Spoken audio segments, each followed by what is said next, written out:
ಅವ ವ್ಯಾಪಕತ್ವ ಅದಾನ, ಅವ ಒಬ್ಬನೇ ಅದಾನ, ಅವ ಸ್ವಾಧೀನತ್ವ ಅದಾನ, ಸಮರ್ಥ ಅದಾನ, ಅವ ಪರೋಕ್ಷತ್ವದನ, ಮಾಯಾ ಮಾಯಾ ಉಪಾಧಿ ರಹಿತದನ ಅಂತ ಹಿಂಗ ಏನೇ ಹೇಳಿದ್ರು ಕೂಡ ಇವಾಗ ನಾ ಹೆಂಗ ಅಕ್ಕಿನ ಅನ್ನುವಂಥದ್ದನ್ನೇ ಇವ ತಿಳ್ಕೊಂಡು ಬಂದಾನ. ಅದಕ್ಕ ತತ್ವಮಸಿಯನ್ನ ಮತ್ತೊಂದು ಮುಂದಿನ ನುಡಿ ಒಳಗ ನಮ್ಗ ತತ್ವಮಸಿ ಜ್ಞಾನ ಮಾಡಿಕೊಡಕ ನೀನ್ ಅಲ್ಲ ಅಂತೀಯಲ್ಲ, ಅದಕ್ಕೆ ಅದನ್ನ ಏನ್ ಮಾಡ್ತಾರ, ಅದು ಲಕ್ಷ್ಯಾರ್ಥ ವಾಚಾರ್ಥಗಳನ್ನ ಹೇಳ್ಕೋತ ಅವನ ಲಕ್ಷಣಗಳನ್ನ, ಈಶ್ವರನ ಲಕ್ಷಣಗಳನ್ನ, ಜೀವನ ಲಕ್ಷಣಗಳನ್ನ ಹಿಂಗ ತಿಳಿಸಿ ಕೊನೆಯಲ್ಲಿ ಏನ ನಿರ್ಣಯ ಆಗ್ತದಪ್ಪ ಅಂದ್ರ ಅಶಿ ಪದವನ್ನ ನಿರ್ಣಯ ಮಾಡೋರ್ದಾರ. ಅಶಿ ಅಂದ್ರ ನೀನೇ ಅವನಿದ್ದಿ ಅನ್ನುವಂಥದ್ದನ್ನ ಅಲ್ಲಿ ಒಂದು ಲಕ್ಷಣ ಮುಖಾಂತರ ಜಹತ್ ಲಕ್ಷಣ, ಅಜಹತ್ ಲಕ್ಷಣ, ಭಾಗತ್ಯಾಗ ಲಕ್ಷಣಗಳಿಂದ 3 ಲಕ್ಷಣಗಳ ದೃಷ್ಟಾಂತದಿಂದ ಆ ಜೀವನಲ್ಲಿರುವಂತ ಉಪಾಧಿಗಳು ಈಶ್ವರನಲ್ಲಿರುವಂತ ಉಪಾಧಿಗಳನ್ನ ಬೇರ್ಪಡಿಸಿ ಅಲ್ಲಿ ಏನ್ ಹೇಳವ್ರಪ್ಪ ಅಂದ್ರ ಈ ಉಪಾಧಿಯನ್ನ ತೆಗೆದಾಗ, ಘಟಮಠ ಉಪಾಧಿಯನ್ನ ತೆಗೆದಾಗ ಘಟದ ಉಪಾಧಿಯನ್ನ, ಮಠದ ಉಪಾಧಿಯನ್ನ ಉಪಾಧಿಗಳ ಮುಖಾಂತರ ಸಾಣದು ಬೈಲ ದೊಡ್ಡದು ಉಪಾಧಿ ಆಗ್ಯದ. ಅದ್ರ ಮಠ ಘಟ ಎರಡು ಬಿಚ್ಚಿದಾಗ ಬಯಲು ಮಾತ್ರ ಹೆಂಗ ಒಂದೇ ಅದ ಅನ್ನುವಂಥದ್ದನ್ನ ನಮ್ಗ ಅನುಭವಕ್ಕೂ ಬರ್ಲಿ ಅಂತೇಳಿ ಅನೇಕ ದೃಷ್ಟಾಂತ ಈ ತತ್ವಮಸಿ ಅದು ಒಂದು ವಾರ, ಒಂದು 8-10 ದಿವಸ ನಾವು ಒಳ್ಳೆ ಚರ್ಚೆ ಮಾಡಿದ್ರೆ ಅದು ಅನುಭವಕ್ಕೆ ಬರ್ತದ. ಇರ್ಲಿಕ್ಕಂದ್ರೆ ಅದು ಏನಾಗ್ತದ, ನಮ್ ಅನುಭವಕ್ಕೂ ಬರುದಿಲ್ಲ. ಒಂದು ಕ್ಷಣ ಇವತ್ತ ಒಂದು ನುಡಿ ಒಳಗ ನಮ್ ಹಿಂದೆ ಕೇಳ್ಕೋತ ಬಂದೇವ ಅಂತೇಳಿ ಅದನ್ನ ಸ್ಮರಣ ತಂದು ಕೊಡ್ತಾರ. ಆ ಸ್ಮರಣದೊಳಗ ನಮ್ಗ ಹಿಂದಿಂದ ನಮ್ಗೆ ಗುರ್ತಿತ್ತು ಅಂದ್ರ ಈಗ ಅವ್ರು ನಿಜಗೊಂಡು ಹೇಳಿದ್ದು ಮತ್ ಪರಮಾನುಭೂತಿ ಒಳಗ ಅರ್ಥ ಆಗ್ತದ. ಇದು ಸದ್ಯ ಇಷ್ಟೇ ಒಂದು ನುಡಿ ಒಳಗೆ ಹೇಳ್ಕೊತ ಆದ್ರ ಅಲ್ಲಿ ಮೈತ್ರಾದೇವಿ ಪ್ರಶ್ನೆಯನ್ನು ಕೇಳಿದಾಗ ಅವನ ಈಶ್ವರ ನೀನು ಬ್ರಹ್ಮನೇ ನೀನ್ ಅಂತೀರಿ, ಬ್ರಹ್ಮ ನಾವ್ ಹೆಂಗಕ್ಕಿನಿ, ಅವ ಇಂತ ದೊಡ್ಡವದನ, ಹಿಂಗ್ ಸರ್ವಜ್ಞ ಅದನ, ಸೃಷ್ಟಿ ತಯಾರು ಮಾಡ್ಯಾನ, ಸಲೂತನ, ಮತ್ತ ಅವ ಪ್ರಳಯ ಮಾಡೋ ಅವನ್ ಶಕ್ತಿ ಅದ, ನನಗೆ ಹೆಂಗ ಆಗ್ತದ, ನಾ ಹೆಂಗ ಪರಮಾತ್ಮ ಹಾಕಿನಿ ಅಂತೇಳಿ ಪ್ರಶ್ನೆ ಅದ. ಆ ಪ್ರಶ್ನೆಯನ್ನ ಒಡೆದ ಹಾಕ್ಬೇಕಂದ್ರ ಅಲ್ಲಿ ಸಂಶಯಗಳನ್ನು ಕಳಿಬೇಕಾದ್ರೆ ಇದು ತತ್ವಮಸಿಯನ್ನ ಸ್ವಲ್ಪ 2-3 ದಿವಸ ಒಳ್ಳೊಳ್ಳೆ ಮನನ ಮಾಡ್ಕೊಂಡೇವಂದ್ರ ಹೊಸಬರಿಗೆ ಇಲ್ಲ ಇದನ್ನ ಕೇಳ್ಕೋತ ಬಂದವ್ರಿಗೆ ಇದ್ರದ್ದು ಏನಾಗ್ತದ ಅನುಭವಕ್ಕೆ ಬರ್ತದ. ಆ ಮೈತ್ರಾದೇವಿ ಹೇಳಿದ ನುಡಿಯನ್ನ ಅರ್ಥ ಮಾಡ್ಕೊಂಡು ಮುಂದೆ ಹೋಗ್ಲಾಕ ಬರ್ತದ. ಅದಕ್ಕ ನಾವ್ ಒಂದ್ ಸ್ವಲ್ಪ ಇಲ್ಲಿ ಒಂದನ್ನೇ ವಿಚಾರ ಮಾಡೋಣ. ಈ ಉಪಾಧಿಯನ್ನು ಕಳಿಬೇಕಾದ್ರ ಒಂದು ದೃಷ್ಟಾಂತ ಮುಖಾಂತರ ಹೇಳಿ ಮುಂದ್ ಹೋಗೋಣ. ಇಲ್ಲಿ ಏನ ಮೈತ್ರೇಯದೇವಿ ಪ್ರಶ್ನೆ ಅಂತಂದ್ರ ನೋಡ್ರಿ, ಆ ಪರಮಾತ್ಮನೇ ನಾನ್ ಅಕ್ಕಿನ ಅಂದಾಗ, ನಾನೇ ಇದೀನಿ ಅಂತಂದಾಗ ಅವ ಪರಮಾತ್ಮ ಹಿಂಗದನ, ನಾನ್ ಹೆಂಗದೀನಿ, ಅಲ್ಪಜ್ಞತ್ವ ಅದೀನಿ, ನನ್ನಲ್ಲಿ ಕಿಂಚಿತ್ತತ್ವ ಅದ, ನಾ ಹೆಂಗ್ ಪರಮಾತ್ಮ ಆಗ್ತೀನಿ ಅನ್ನುವಂಥದ್ದು ನಿನಗೆ ಸಂಶಯ ಬಂದಾಗ ಮತ್ತ ಅವ್ರು ಏನ್ ಹೇಳ್ತಾರಪ್ಪ ಅಂದ್ರೆ ಅಲ್ಲಿ ಒಂದು ಭತ್ತದ ದೃಷ್ಟಾಂತ ಕೊಟ್ಟು ಹೇಳ್ತಾರ. ನೀನ್ ಏನ್ ತಿಳ್ಕೊಂಡಿಲ್ಲ, ನೀನು ನಾ ಹೆಂಗ ಪರಮಾತ್ಮನೇ ಬೇರೆ, ಈ ಜೀವನೇ ಬೇರೆ, ಅವನ ಉಪಾಧಿನೇ ಬೇರೆ, ನನ್ನ ಉಪಾಧಿನೇ ಬೇರೆ, ಅವಂಗ ನಾ ಬ್ರಹ್ಮ ಅಕ್ಕಿನಂತೆ ನಿನ್ಗೇನ್ ಸಂಶಯ ಅದಲ್ಲ. ಅದಕ್ಕ ಅವನಲ್ಲಿ ಸರ್ವಜ್ಞತ್ವ ಏನೇನು ಅವನ ಉಪಾಧಿ ದೊಡ್ಡ ಅದಾವು, ಈ ಜೀವನಲ್ಲಿ ನೀ ಏನ್ ತಿಳ್ಕೊಂಡಿ, ನನ್ನಲ್ಲಿ ಅಲ್ಪ ಶಕ್ತಿತ್ವ, ಅಲ್ಪಜ್ಞತ್ವ, ಪರಿಚಿನ್ನತ್ವ, ಅನೇಕತ್ವ, ಪರಾಧೀನತ್ವ ಮತ್ತು ಅಸಮರ್ಥ ಮತ್ತು ನನಗ ಅಪರೋಕ್ಷತ್ವ ಏನ್ ನಿನಗೇನು ತೋರೇದಲ್ಲ, ಈ ನಿನ್ನ ಸಣ್ಣ ಉಪಾಧಿಗಳನ್ನ ನೀ ಏನ್ ತಿಳ್ಕೊಂಡಿಲ್ಲ, ಇವನ್ನ ಬಿಟ್ಟಾಗ ಅವನ ಈಶ್ವರನಲ್ಲಿ ಉಪಾಧಿ ಬಿಟ್ಟಾಗ, ಜೀವನಲ್ಲಿ ಉಪಾಧಿ ಬಿಟ್ಟಾಗ ಮಾತ್ರ ಎಲ್ಲಿ ಏಕತ್ವ ಹೊಂದಾಣಿಕೆ ಆಗ್ತದ, ಅಶಿಪದ ನಿರ್ಣಯ ಆಗ್ತದ ಅನ್ನುವಂಥದ್ದನ್ನ ಇದು ತತ್ವಮಸಿ ಮಹಾವಾಕ್ಯ. ಇದು ಯಾವ್ದಂದ ಛಾಂದೋಗೋಪನಿಷತ್ತಿನಲ್ಲಿ ಯಾಜ್ಞವಲ್ಕ ಇದು ಯಾರಂದ್ರ ಉದ್ದಾಲಕ ಮುನಿ ತನ್ನ ಮಗನಿಗೆ ಒಂದೇ ಸಲ ಅಲ್ಲ 9 ಸಲ ಬೋಧಿಸ್ಯಾರತ್ತ. ಅವಾಗ ಇದು ಅನುಭವಕ್ಕೆ ಬಂದತ್ತ. ನಾವು 1 ದಿವ್ಸ ಕೇಳಿದ್ರ ಕೇಳಾಗ್ತದ, ಹೇಳಾಕ್ ಬರ್ತಾ ಅರ್ಥ ಆಗ್ತದ. ಆದ್ರ ಅವನೇ ನಾನು ಅದೀನಿ ಅಂತ ನಿರ್ಣಯ ಆಗ್ಬೇಕಾದ್ರೆ ಇದನ್ನ ಸ್ವಲ್ಪ ಬಹಳ ಸಾಧನೆ ಮಾಡ್ಬೇಕು. ಬಹಳ ಸಾಧನೆ ದಿನ ಕೇಳಿ ನಾವು ದಿನ ಪ್ರಯೋಗ ಶಾಲೆಗೆ ಹೋದಾಗ ಹೌದಲ್ಲ ಅನ್ನುವಂಥದ್ದು ಅರ್ಥ ಬರ್ತದ. ಬಹಳ ಮಂದಿಗೆ ಅಲ್ಲಿ ಏನಾಗ್ತದಪ್ಪ ಅಂದ್ರೆ ಅವ್ರು ಅದೇ ನಿಜಗೊಂಡು ಹೇಳ್ಕೊತ ಬಂದಾರ, ಅದನ್ನಾಗಿ ಪದ್ಯದೊಳಗೆ ಹೇಳ್ಕೊತ ಬಂದಾರ.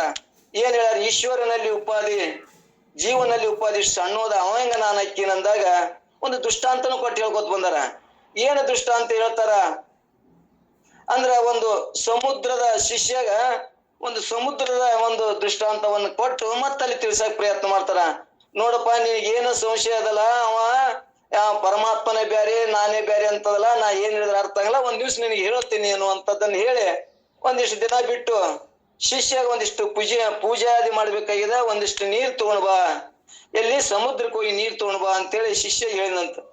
ಅವಾಗ ಇವ ಶಿಷ್ಯ ಕೊಡವನ್ನ ತಗೊಂಡು ಸಮುದ್ರ ಹೋಗಿ ನೀರನ್ನ ತಗೊಂಡು ಬಂದು ಗುರುಗಳ ಮುಂದೆ, ಗುರುಗಳೇ ನೀರ್ ತಂದಿ ನೋಡ್ರಿ ತಂದ. ಎಲ್ಲಿ ತಂದ್ಯಪ್ಪ? ಇಲ್ಲ ಸಮುದ್ರದಿಂದ ತಂದಿನಿ. ಸಮುದ್ರ ನೀರು ಸುಳ್ಳು ಹೇಳ್ತಿ, ಸಮುದ್ರ ನೀರು ನೀ ಹೆಂಗ್ ತರ್ತಿ, ನಿನಗೆ ಹೆಂಗ್ ಸಾಧ್ಯ ಅದ? ಇಲ್ಲಿ ಗುರುಗಳೇ, ನಾನು ಪ್ರತ್ಯಕ್ಷ ಹೋಗಿ ಸಮುದ್ರ ನೀರ್ ತಗೊಂಡ್ ನಾ ಈಗ ಬಂದಿಟ್ಟಿನಿ, ಇಲ್ಲಿ ಸಮುದ್ರನೇ ಅದ ಅಂತವ ಅಂದ. ಇಲ್ಲಿ ನೋಡನ್ ತಗೊಂಡ್ ಬಾ ತಂದಾಗ ತಂದು ಮುಂದಿಟ್ಟ. ಇವ್ ಅಲ್ಲ ಸಮುದ್ರ ನೀರ, ಇವ್ ಸಮುದ್ರ ನೀರ್, ಇಷ್ಟೇ ಹೆಂಗ್ ಸಮುದ್ರ ನೀರ್ ಇರ್ತಾವ ಅಂತೇಳಿ ಅವ್ನ್ ಪ್ರಶ್ನೆ ಮಾಡಿದಾಗ, ಇಲ್ಲಿ ಗುರುಗಳೇ ನಾ ಪ್ರತ್ಯಕ್ಷ ತಂದಿನಿ, ಸಮುದ್ರ ನೀರನೇ ಅಂತಂದ. ಇಲ್ಲೋ ಸಮುದ್ರ ನೀರ್ ಇದ್ರ ಸಮುದ್ರದೊಳಗೆ ಏನದಾವು? ಅಲ್ಲಿ ಮೊಸಳಿ, ಕಾಪಿ, ಏನೇನೋ ಪದಾರ್ಥ ಅದಾವ, ಜೀವರಾಶಿಗಳು ಅದಾವ ಅಲ್ಲಿ. ತಿಮಿಂಗಲ ಅಂತ ದೊಡ್ಡ ದೊಡ್ಡ ಪ್ರಾಣಿ ಇದ್ರೆ ಏನೂ ಇಲ್ಲಲ್ಲ, ಅವೇಂಗ್ ಸಮುದ್ರ ನೀರಕ್ಕವ್, ನೀ ಸುಳ್ಳು ಹೇಳ್ತಿ ಅಂತೇಳಿ ಗುರುಗಳ ಶಿಷ್ಯ ಮತ್ತ ಅವಾಗ ಏನ್ ಮೊದಲ ಅವ್ನ ಪ್ರಶ್ನೆ ಇತ್ತಲ್ಲ, ನಾ ಹೆಂಗ ಪರಮಾತ್ಮಕ್ಕಿನಿ, ಪರಮಾತ್ಮದ ಕಾರ್ಯಗಳೇ ಬೇರೆ, ಜೀವನ ಕಾರ್ಯ ನೀತಿ ಏನ್ ತಿಳ್ಕೊಂಡಿದ್ದಲ್ಲ ಅದನ್ನ ತಿಳ್ಸಕ್ ಅವ್ರು, ನೋಡು ಇದ್ರ ಏನು ನೀರಿನೊಳಗೆ ಏನು ಇಲ್ಲ, ಅದು ದೊಡ್ಡದೈತಿ, ಇದ್ರಾಗ ಏನು ಇಲ್ಲ ಅಂದ್ರೆ ಇವ್ಯಾಂಗ್ ಸಮುದ್ರ ನೀರ್ ಹಾಕವ ಅಂತ ಇವ ಕೇಳಿದಾಗ, ಇಲ್ಲಿ ಗುರುಗಳೇ ನಾನು ಪ್ರತ್ಯಕ್ಷ ಸಮುದ್ರದಿಂದ ತಂದಿನಿ, ಆದ್ರ ಇದ್ರಾಗ ನೀವ್ ಏನ್ ಇಲ್ಲ ಅಂತಿರಲ್ಲ, ಸಮುದ್ರ ಉಪಾಧಿ ದ್ವಾರದೈತಿ. ಆ ಸಮುದ್ರ ಉಪಾಧಿ ಒಳಗೆ ಏನದಾವ ಅಲ್ಲಿ ಎಲ್ಲ ಅದಾವ, ಮೀನ, ತಿಮಿಂಗ್ಲ, ಏನ್ ಮೊಸಳು ಎಲ್ಲ ಅದಾವು. ಆದ್ರೆ ಇದ್ರಾಗ ಸಣ್ಣ ಉಪಾಧಿ ಇರುವುದರಿಂದ ಇದ್ರಾಗ ಏನು ಇಲ್ಲ ಅನ್ನುವಂಥದ್ದನ್ನ ಅವನ ಬಾಯಿಲೇನೆ ಗುರುಗಳು ಅನಿಸಿದ್ರು. ಹಂಗಾದ್ರೆ ಇದ್ರಾಗ ಇಲ್ಲ ಅಂತಂದ್ರ, ಆದ್ರ ಅವ್ ನೀರ ಸಮುದ್ರ ನೀರನೇ ಬ್ಯಾರೆ ಏನೋ, ಈ ನೀರ್ ಬ್ಯಾರೆ ಏನೋ ಅಂದ್ರ ಸಮುದ್ರ ನೀರನೇ. ಆದ್ರ ಉಪಾಧಿ ಏನಾಗ್ಯದ, ಆ ಕೊಡ ಉಪಾಧಿ ಸಣ್ಣ ಉಪಾಧಿ ಆಗ್ಯದ, ಆ ಸಮುದ್ರ ಉಪಾಧಿ ದೊಡ್ಡ ಉಪಾಧಿ ಆಗ್ಯದ. ಉಪಾಧಿಲಿಂದ ಹೊರತಾದ್ರೆ ಬೇರೆ ಇದ್ರು ಕೂಡ ನೀರಿರುವುದು ಮಾತ್ರ ಹೆಂಗ ಒಂದೇ ಅದ, ಹಂಗಿಲ್ಲಿ ಜೀವ ಮತ್ತು ಈಶ್ವರ ಉಪಾಧಿಗಳಿಂದ ಬ್ಯಾರೆ ಆದ್ರೂ ಕೂಡ ನೀದೇನದಿ ಆ ಅಶಿ ಪದ ಏನ್ ನಿರ್ಣಯ ಮಾಡ್ತಲ್ಲ, ಅವನೇ ಇದ್ದೀಯಲ್ಲ ನೀನು, ಹಂಗ ನೀನೇ ಇದ್ದಿ ಅನ್ನುವಂಥದ್ದನ್ನ ಇದು ಒಂದು ದೃಷ್ಟಾಂತ. ಇಂಥ ಅನೇಕ ದೃಷ್ಟಾಂತ ಹೇಳ್ಕೊತ ಬಂದಾರ. ಮತ್ತು ಘಟ ಒಳಗಿರುವಂತ ಉಪಾಧಿ, ಮಠದೊಳಗಿರುವಂತ ಉಪಾಧಿ. ಮಠದೊಳಗೆ ಏನೈತಪ್ಪ ಅಂದ್ರ ಬೈಲು ದೊಡ್ಡದದ, ಅಲ್ಲಿ 100 ಮಂದಿ ಊಟ ಮಾಡ್ತಾರ, 100 ಮಂದಿ ಏನ್ ಮಾಡ್ತಾರ, ಜಳಕ ಮಾಡ್ತಾರ, ಅಲ್ಲಿ 100 ಮಂದಿ ಪ್ರವಚನ ಕೇಳ್ತಾರ. ಯಾಕೆ? ಉಪಾಧಿ ದೊಡ್ಡದಿರುವುದರಿಂದ ಎಲ್ಲಾ ಕಾರ್ಯಗಳು ನಡೀತಾವ.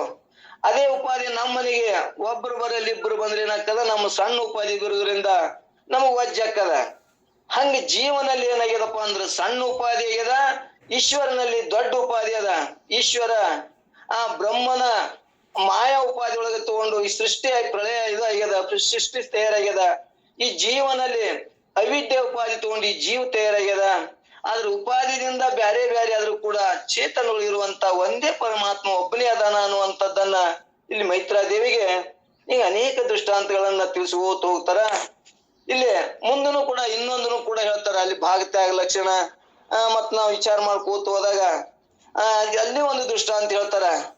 ಒಂದ್ ಏನ್ ಹೇಳ್ತಾರಪ್ಪ ಅಂದ್ರೆ ಅಲ್ಲಿ ಗಂಗಾ ಎಂ ಘೋಷಃ ಒಂದು ದೃಷ್ಟಾಂತ ಕೊಟ್ಟನ್ನ ಅಲ್ಲಿ ಮತ್ತೆ ಬೇರ್ಪಡಿಸಿ ತಿಳಿಸಿ ಹೇಳ್ತಾರ. ಮತ್ತದನ್ನ ಹೆಂಗ ಗ್ರಹಣ ಮಾಡ್ಬೇಕು, ಯಾವುದನ್ನ ಹಿಡಿಬೇಕು, ಯಾವುದನ್ನ ಬಿಡಬೇಕು ಅನ್ನುವಂಥದ ಹಿಡಿ, ಅದನ್ನ ಯಾವುದನ್ನ ಹಿಡ್ಕೋಬೇಕು, ಯಾವುದನ್ನ ಬಿಡಬೇಕು ಅನ್ನುವಂಥದ್ದನ್ನ ಅಲ್ಲಿ ಕೂಡ ಭಾಗತ್ಯಾಗ ಲಕ್ಷಣ, ಜಹತ್ ಲಕ್ಷಣ ಮತ್ತು ಅಜಹತ್ ಲಕ್ಷಣ ಅಂತೇಳಿ ಅಲ್ಲಿ ಕೂಡ 3 ರೀತಿಯಿಂದ ನಮಗ್ ತಿಳಿಸಿಕೊಟ್ಟಾರ. ಅಲ್ಲಿ ಗಂಗಾ ಎಂ ಘೋಷ ಅಂತ ಒಂದು ದೃಷ್ಟಾಂತದಿಂದ ವಿಚಾರ ಮಾಡಿದಾಗ ಅಲ್ಲಿ ಏನ್ ತಿಳ್ಕೊಬೇಕಾಗ್ಯದನ್ನ, ಯಾವುದನ್ನ ಗ್ರಹಣ ಮಾಡ್ಬೇಕು ಅಂದ್ರ ಅಲ್ಲಿ ಗಂಗೆಯ ದಡದಲ್ಲಿ ಏನಿದೆ ಗೋಹಟ್ಟಿ ಇದೆ ಅಂತೇಳಿ ನಾವ್ ಹಿಂಗ ಮಾಡಿದಾಗ ಗಂಗೆಯ ಒಳಗೆ ಗೋಹಟ್ಟಿ ಇರಾಕ್ ಸಾಧ್ಯನೋ ಅಂದ್ರೆ ಇಲ್ಲ. ಅಲ್ಲಿ ಯಾವುದನ್ನ ತ್ಯಾಗ ಮಾಡ್ಬೇಕಂದ್ರ ಗಂಗಾ ನದಿಯನ್ನ ಪ್ರವಾಹದೊಳಗೆ ಇರಾಕ್ ಸಾಧ್ಯ ಇಲ್ಲ. ಆ ಗಂಗಾ ನದಿಯನ್ನ ಬಿಟ್ಟು ಗಂಗೆಯ ದಡದಲ್ಲಿ ಗೋಹಟ್ಟಿ ಇದೆ ಏನಂದ್ರೆ ಗಂಗಾವನ್ನು ಬಿಟ್ಟು ದಡದಲ್ಲಿ ಅನ್ನೋದು ಹೆಂಗ ಗ್ರಹಣ ಮಾಡ್ತೀವಿ, ಹಂಗ ಗಂಗಾ ನದಿಯಲ್ಲಿ ಗೋಹಟ್ಟಿ ಇದೆ ಅನ್ನುವಂಥದ್ದನ್ನ. ಮತ್ತು ಅಲ್ಲಿ ಕೆಂಪು ಕುದುರೆ ಓಡುತ್ತದೆ, ಇಲ್ಲಿ ಕೆಂಪು ಕುದುರೆ ಓಡುತ್ತದೆ ಅಂದಾಗ ಇಲ್ಲಿ ಏನು ಬಿಡಬೇಕು, ಯಾವುದನ್ನ ಹಿಡಿಬೇಕು ಅಂದ್ರ ಇಲ್ಲಿ ಕೂಡ ನಮ್ಗೆ ವಿಚಾರ ಮಾಡ್ಕೋತ ಹೋದಾಗ ಇಲ್ಲಿ ಕೆಂಪು ಇದು ಜಡದ, ಕೆಂಪು ಓಡುತ್ತದೆ. ಇಲ್ಲಿ ಕೆಂಪು ಓಡುತ್ತದೆ ಅಂದ್ರೆ ಕೆಂಪು ಓಡುತ್ತದೆ ಅಂದ್ರೆ ಓಡುದಿಲ್ಲ. ಮತ್ತೆ ಇಲ್ಲಿ ಓಡುದಿಲ್ಲ ಅಂದ್ರೆ ಇದಕ್ಕೆ ಏನ್ ಹಚ್ಚಬೇಕಪ್ಪ ಅಂದ್ರೆ ಕೆಂಪು ಕುದುರೆ ಓಡುತ್ತದೆ ಅಂದ್ರೆ ಕುದುರೆ ಅಂದ್ರೆ ಬೇರ್ಪಡಿಸಿದ ಏನಾಗ್ತದ, ಕುದುರೆ ಓಡಾಗ್ತದ ಅನ್ನುವಂಥದ್ದು ನಮ್ಗೆ ಗುರ್ತಾದಾಗ ಇಲ್ಲಿ ಇದು ಜಡ, ಕೆಂಪು ಅನ್ನೋದು ಏನ್ ಜಡ ಅದಲ್ಲ, ಇದು ಓಡುದಿಲ್ಲ. ಮತ್ತ ಇದ್ರ ಯಾವ್ದು ಓಡ್ತದ ಅಂದ್ರೆ ಕುದುರೆ ಅನ್ನೋದು ಓಡ್ತಲ್ಲ, ಕುದುರೆ ಅನ್ನೋದನ್ನ ಗ್ರಹಣ ಮಾಡ್ಬೇಕಾಗ್ಯದ. ಹಿಂಗ ಇನ್ನೊಂದು ಆ ರಾಜನ ಕಥೆಯನ್ನ ನಾವೆಲ್ಲ ಹೇಳ್ಕೊತ ಹೋದ್ರೆ ಸಂಕ್ಷಿಪ್ತ ಅನುಭವಕ್ಕೆ ಬರ್ಲಿ ಅಂತೇಳಿ ಸಂಕ್ಷಿಪ್ತ ಹೇಳ್ಕೊತ ಹೋಗೋಣ. ಅಲ್ಲಿ ಭಾಗತ್ಯಾಗ ಲಕ್ಷಣದೊಳಗೆ ಇನ್ನೊಂದು ಏನ್ ಹೇಳ್ತಾರಪ್ಪ ಅಂದ್ರ, ಆ ರಾಜ ಈ ಯಾರಪ್ಪ ಅಂದ್ರ ಅಲ್ಲಿ ದೇವದತ್ತ ಇವ ಶಿವದತ್ತ ಅಂತೇಳಿ ಒಂದು ಕಥೆ ಹೇಳ್ಕೊತ ಬಂದಾರ. ದೇವದತ್ತನಲ್ಲಿ ಉಪಾಧಿನೇ ಬ್ಯಾರೆ, ಶಿವದತ್ತನಲ್ಲಿ ಉಪಾಧಿನೇ ಬ್ಯಾರೆ ಅನ್ನುವಂಥದ್ದನ್ನ ಕೇಳ್ಕೊತ ಬಂದೇವೆ. ಆದ್ರ ಉಪಾಧಿದಿಂದ ಅವ ರಾಜನಿದ್ರು ಕೂಡ ಇಲ್ಲಿ ಅವ ಭಿಕ್ಷುಕನಾದಾಗ ಭಿಕ್ಷುಕನ ಉಪಾಧಿಲಿಂದ ಆ ರಾಜನ ಉಪಾಧಿಲಿಂದ ಅವನೇ ಅದಾನ. ಬೇಡ ಒಂದ್ ಕಥೆನೇ ಹೇಳ್ಕೊತ ಬಂದ್ಬಿಡಮ್ಮ. ಹಂಗ ಒಂದು ದೇಶ, ಸಮೃದ್ಧವಾದ ದೇಶ, ಅಲ್ಲಿ ತಾನ ಮುತ್ತು ರತ್ನಗಳಿಂದ ಸಾವಿರಾರು ಸೈನಿಕರಿಂದ ರಾಜ ವೈಭವದಿಂದ ಒಬ್ಬ ರಾಜ ಇದ್ದ. ಒಂದ್ ದಿವ್ಸ ಅವಾಗ ಏನೋ ವೈರಾಗ್ಯವನ್ನ ಬತ್ತು. ವೈರಾಗ್ಯವನ್ನ ಬಂದಾಗ ಅವಾಗ ಆತ್ಮಜ್ಞಾನವನ್ನು ತಿಳ್ಕೋಬೇಕು, ಈ ಮನುಷ್ಯ ಜನ್ಮದ ಶ್ರೇಷ್ಠತೆಯನ್ನ ಮುಕ್ತನಾಗಬೇಕು ಅಂತ ತಿಳ್ಕೊಂಡು ಅವಾಗ ಏನಿದ್ದು ಅಂತ ರಾಜಗೂ ಕೂಡ ಅವಂಗ ವೈರಾಗ್ಯ ಬಂದು ಎಲ್ಲವನ್ನೂ ತ್ಯಾಗ ಮಾಡಿ ಅವ ಏನು ಬಂದ ಅಂದ್ರ ಭಿಕ್ಷುಕನಾಗಿ ತೀರ್ಥಯಾತ್ರವನ್ನು ಮಾಡ್ಕೋತ ತನ್ನ ಆತ್ಮಚಿಂತನೆಯನ್ನ ಕಾಲ್ ಕಳ್ಕೋತ ಹೊಂಟಾಗ ಅವಾಗ ಏನಾಗಿತ್ತು ಅಂದ್ರ, ಮೊದಲ ಇಲ್ಲಿ ಈ ಕಥೆ ಏನ್ ಹೇಳಿತ್ತು ಅಂದ್ರ, ಅಂತ ರಾಜ ಇವ ಒಬ್ಬ ಆ ಕಾಶಿ ರಾಜ ಕಾಶಿ ಯಾತ್ರೆಗೆ ಹೋದಾಗ ಶಿವದತ್ತವನ್ನ ಒಬ್ಬ ಕಾಶಿ ಯಾತ್ರೆಗೆ ಹೋದಾಗ ಆ ಕಾಶಿ ಯಾತ್ರೆಗೆ ಹೋದಾಗ ಈ ದೇವದತ್ತನಿಗೂ ಈ ಶಿವದತ್ತನಿಗೂ ಏನೋ ಸಂಪರ್ಕದಿಂದ ಇವ ಕೂಡಿ ಕೆಲವು ದಿನ ಇದ್ರು. ಹಿಂಗ 8-10 ವರ್ಷಗಟ್ಲೆ ಅವನು ಇವ್ರು ಕೂಡಿದ್ದಾಗ ಇವ ಏನ್ ಬಂದ ಅಂದ್ರೆ, ಶಿವದತ್ತ ಮರಳಿ ತನ್ನ ಊರಿಗೆ ಬಂದ. ತನ್ನ ಹಳ್ಳಿ ಒಳಗಿದ್ದಾಗ ಆ ದೇವದತ್ತ ಮಹಾರಾಜ ಅವ ಏನು ವೈರಾಗ್ಯ ಬಂದು ಭಿಕ್ಷುಕನಾಗಿ ತೀರ್ಥಯಾತ್ರೆಯನ್ನು ಮಾಡ್ಕೋತ ಹೋದಾಗ ಇವನ್ ಊರಿಗೆ ಒಂದು ಶಿವ ದೇವಾಲಯದೊಳಗೆ ವಸ್ತಿ ಮಾಡಿದಾಗ, ಆ ಶಿವ ದೇವಾಲಯದಾಗ ವಸ್ತಿ ಮಾಡಿದಾಗ ಇವ ಮುಂಜಾನೆ ಶಿವನ ಪೂಜೆಗೆ ದಿನ ಆರಾಧನೆಗೆ ಹೋಗುವತ್ನ್ಯಾಗ ಅವನಿಗೆ ನೋಡ್ದ, ಅವನ ಅಲ್ಲಿ ಗುಡಿ ಒಳಗೆ ಮನಗದವನ್ ನೋಡ್ದ. ಇವಾಗ ನೋಡಿದಾಗ ಸಂಶಯ ಬತ್ತು, ಇವನ್ ಎಲ್ಲೋ ನೋಡಿನಲ್ಲ, ನಾನು ಎಲ್ಲೋ ನೋಡಿನಿ, ಇವ ಯಾರಿರ್ಬೋದು ಅಂತೇಳಿ ಎಷ್ಟೋ ತನ ವಿಚಾರ ಮಾಡಿದ್ರು ಕೂಡ ಅವನ ಸ್ಪಷ್ಟತೆ ಬರ್ಲಿಲ್ಲ. ಬಹಳ ಕೇಳ್ಕೋತ ಬಹಳ ನಿತ್ತಾಗ ವಿಚಾರ ಮಾಡ್ದ, ನೀನು ಯಾರೋ ಅದಿರಲ್ಲ, ನಿಮ್ನ ನಾವ್ ನೋಡ್ದಂಗ ಇದೆ, ಎಲ್ಲಿ ಅವರು ಅಂತ ವಿಚಾರ ಮಾಡಿದಾಗ ನಾನು ಭಿಕ್ಷುಕನ ಅಂತ ಹೇಳ್ದವ.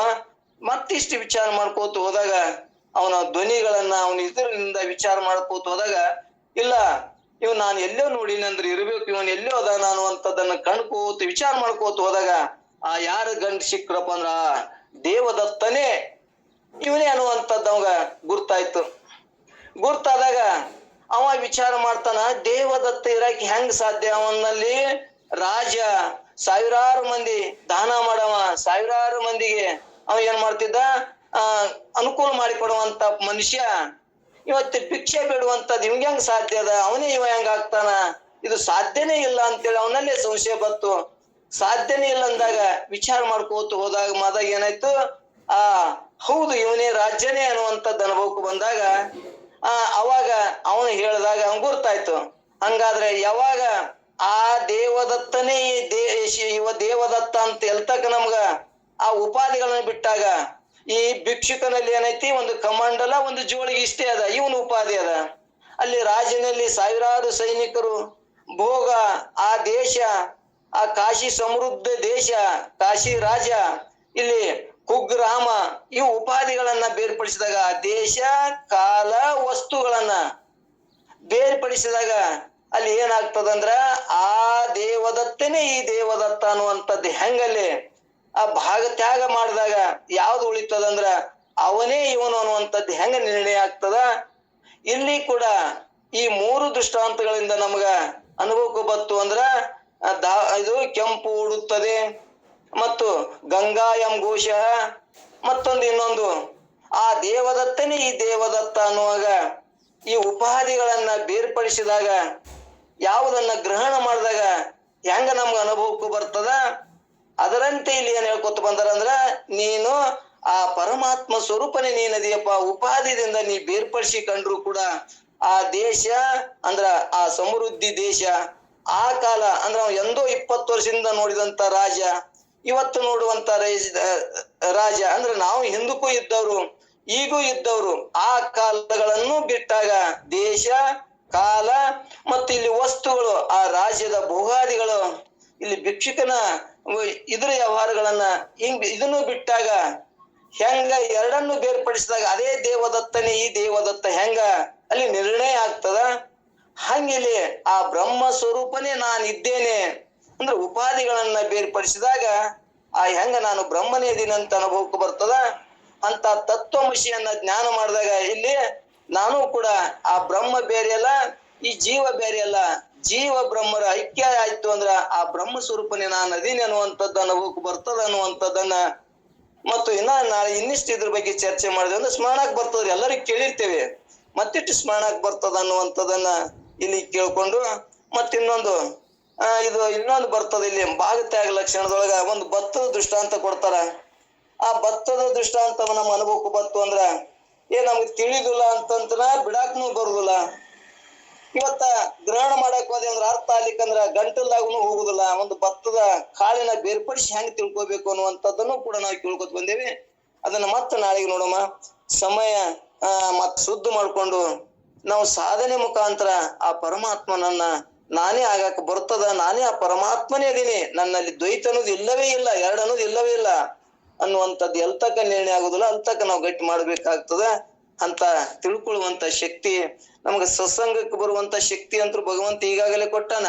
ಅವ್ ನಾವು ಕೃತಜ್ಞತೆ ಹೇಳ್ಬೇಕು. ಭಗವಂತ ಎಷ್ಟೋ ಜನ ಈ ಪ್ರಪಂಚನೇ ಸತ್ಯ, ಇಂದ್ರಿಯಗಳನ್ನೇ ಸತ್ಯ ಅಂತೇಳಿ ಆ ದೇಹಾದಿಯವರ್ಗಳಿಗೆ ಅಂದ್ರೆ ಇದಕ್ಕೆ ದೇಹಕ್ಕೆ ಜಾತಿ, ಕುಲ, ನಾಮ, ಬಡತನ, ಶ್ರೀಮಂತ ಇದೇ ಸತ್ಯ ಅಂತ ಎಷ್ಟೋ ಬಡ್ದಾಡುವ ಹೊತ್ನ್ಯಾಗ ಅದನ್ನೆಲ್ಲವನ್ನೂ ಸರಿಸಿಂತ ಬೆಳಗಿನ ಬ್ರಹ್ಮಿ ಮುಹೂರ್ತದಲ್ಲಿ ನನ್ನನ್ನ ನಾನು ತಿಳ್ಕೊಳಕ್ ಬರಕ್ ಬಂದದಲ್ಲ ಅಂದ್ರೆ ನಾವೆಲ್ಲರೂ ಧನ್ಯವಂತರು, ನಾವೆಲ್ಲರೂ ಪುಣ್ಯವನ್ನ ಮಾಡಿದವರು, ಪುಣ್ಯವಂತರಿದೀವಿ.